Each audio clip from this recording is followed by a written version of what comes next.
Salut, c'est Hugo. J'ai pas envie de dire qu'on se retrouve aujourd'hui pour une vidéo un peu spéciale parce que c'est ce que disent tous les youtubeurs dès qu'ils postent une nouvelle vidéo, mais en l'occurrence, faut avouer que ça me paraît plutôt approprié aujourd'hui. Vous savez lire, c'est écrit dans le titre, donc bon, il n'y a pas énormément de suspense. Je pars en tour du monde pendant un an, seul pour ma chaîne YouTube. C'est un projet auquel je pense depuis longtemps, très longtemps même, quasiment depuis le début de ma chaîne. Et mon envie de faire un projet pareil, ça s'est renforcé au moment de l'élection présidentielle. En fait, à la fin de la présidentielle, et c'était vraiment une période extrêmement intense pour moi, j'ai senti comme une sorte de saturation par rapport à la politique française. Alors rassurez-vous, ça m'intéresse encore et je continuerai à parler de politique française aussi sur ma chaîne, mais c'est vrai que voilà, en sortant de la présidentielle, il y avait une sorte d'écœurement en fait par rapport à tous ces sujets-là et du coup en fait j'ai eu envie de tester des nouveaux sujets. Et d'ailleurs après la présidentielle, vous l'avez vu, j'ai fait pas mal de nouveaux sujets, davantage de sujets internationaux par exemple. Bref, cette histoire de tour du monde c'est bien mignon, mais où est-ce que je vais exactement? Je vais vous présenter les destinations dans quelques instants, mais pour commencer déjà, je vais vous expliquer le principe de ce tour du monde. Pendant les 8 mois où je serai à l'étranger, et en fait à partir de lundi prochain, je pars lundi prochain,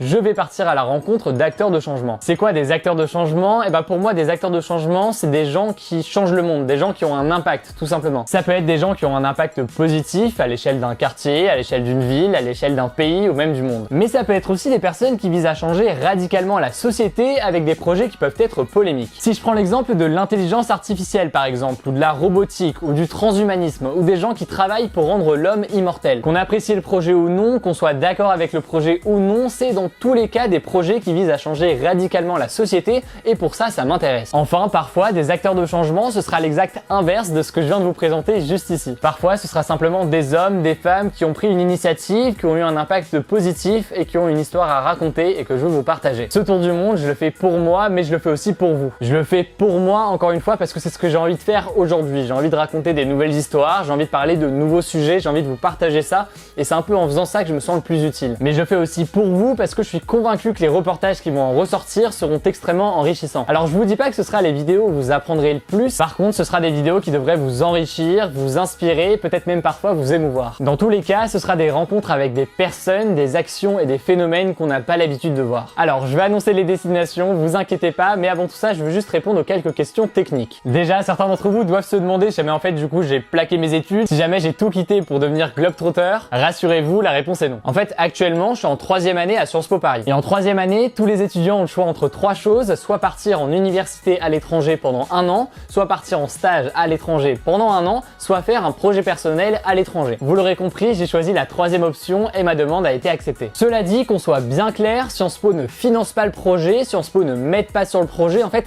Sciences Po ne participe en rien au projet. Simplement, il m'autorise à le faire et à le compter comme une année d'études, comme le font plusieurs étudiants cette année. Deuxième et dernière question pratique, forcément c'est une question importante, c'est la question du financement. Pour ce tour du monde, j'ai la chance d'avoir la confiance d'une chaîne de télévision, LCI, qui va diffuser à l'antenne, à la télévision, les reportages que moi je diffuse sur ma chaîne. Et cette confiance, honnêtement, c'est quelque chose qui me fait très plaisir. Je fais pas de la télévision, j'ai aucune envie d'abandonner ma chaîne YouTube pour rejoindre un média plus traditionnel parce que je voudrais en aucun cas me priver de la liberté que j'ai sur ma chaîne YouTube. J'ai présenté à LCI mon projet de tour du monde que j'allais faire dans tous les cas, la façon dont j'allais faire mes reportages, etc. Ils ont été séduits par le projet, ils m'ont proposé de le diffuser à l'antenne, à la télévision en échange d'un financement. Que l'on soit bien clair, encore une fois, j'ai une liberté totale sur mes sujets et ma façon de les approcher. Et heureusement d'ailleurs, et c'est pour ça d'ailleurs que ça me fait autant plaisir. Pour ce qui est de la diffusion, vous pourrez donc retrouver les reportages sur LCI si vous voulez, mais aussi sur ma chaîne YouTube en même temps. LCI finance donc une partie du tour du monde, évidemment, et pour le reste, je vais devoir mettre de l'argent de mon côté. Si vous voulez et vous pouvez m'aider à financer le projet, j'ai mis à jour ma page Tipeee. Et dessus, pour ceux qui ne connaissent pas la plateforme, vous pouvez faire un don unique ou mensuel pour la chaîne de façon totalement sécurisée. Je ne vais pas vous dire que si jamais je récolte pas tel ou tel montant, je vais pas pouvoir partir parce que ça de toute façon c'est faux.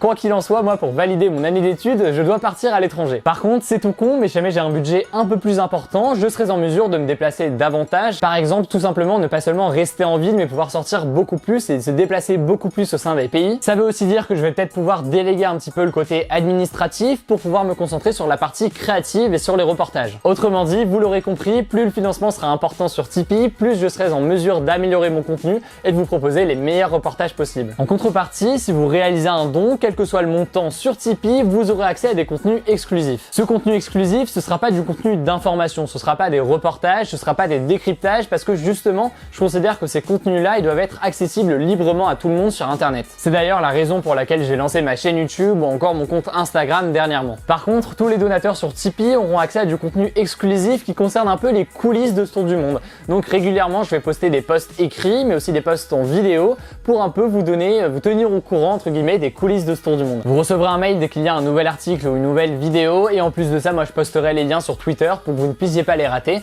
Vous aurez juste à cliquer et à vous connecter. Alors maintenant, passons aux choses sérieuses. Pour ce tour du monde qui va durer 8 mois, je vais partir dans 10 pays. Alors, j'ai ressorti le très fameux feutre Velleda qu'on avait au collège pour faire du coup le petit trajet sur la carte. Bien évidemment, je pars de Paris et pour la première destination, je vais aller au Canada, à Montréal. Ensuite, je vais enchaîner avec les États-Unis, alors New York, Washington, puis je vais traverser les États-Unis pour finir sur la côte ouest. Par la suite, je vais descendre au sud en direction de la Colombie. À partir de janvier, je vais aller en Afrique du Sud, puis partir en Inde, enchaîner ensuite avec Hong Kong, puis aller en Corée du Sud, puis enfin le Japon. Bon alors, si vous avez bien compté, vous avez dû compter 8 pays et non 10. En fait, ce que je vais vous proposer, c'est de choisir les 2 derniers pays. Comment ça va se dérouler? Ce que je vous propose dans un premier temps, c'est de poster dans les commentaires un maximum de propositions de pays. Je vais ensuite reprendre toutes vos réponses, les organiser un peu, en choisir quelques-uns et d'ici quelques semaines, on organisera un vote pour choisir les 2 derniers pays. De mon côté, le départ il est prévu lundi prochain et le premier reportage il va pas arriver tout de suite, je vais attendre a priori 2 semaines avant de le poster, histoire de se mettre en route. D'ici 2 semaines donc, nouveau programme. Tous les mercredis, vous aurez une vidéo de décryptage, un peu dans le format que je fais aujourd'hui, donc vous commencez à le connaître, on prend un fait d'actualité et on l'explique en 5 minutes. Ça c'est pour le mercredi et pour le dimanche donc, chaque dimanche, vous aurez droit à un nouveau reportage sur le tour du monde. Pour suivre ce tour du monde, au-delà évidemment de ma chaîne YouTube et du Tipeee, si vous avez fait un don, vous pouvez me suivre sur Snapchat et sur Instagram. Sur Snapchat, je suis en train de m'y remettre, mais surtout sur Instagram, alors vous commencez à le savoir, tous les soirs, je vous prépare un débrief de l'actualité, ça va continuer, mais en plus, en story, vous pourrez suivre le tour du monde et en plus de ça, je vais organiser quelques lives, donc n'hésitez pas à me suivre sur Insta. Je suis aussi beaucoup sur Twitter, où je poste d'ailleurs pas mal de conneries, mais ça m'arrive aussi de parler politique et je vais aussi parler du tour du monde forcément, donc n'hésitez pas à me suivre. Et puis enfin, je suis sur Facebook et là aussi, je vais reprendre dans les jours à venir, donc n'hésitez pas à liker la page si jamais c'est toujours pas le cas. Pensez donc à vous abonner bien sûr si ce n'est toujours pas le cas, pourquoi pas à activer les notifications et aussi à mettre un maximum de pouces bleus sur cette vidéo pour me soutenir. Merci d'être là, merci de me suivre, tout ça c'est grâce à vous et j'espère sincèrement que ce qui va venir va vous plaire. Je crois que j'ai tout dit, encore merci, on se dit à très vite.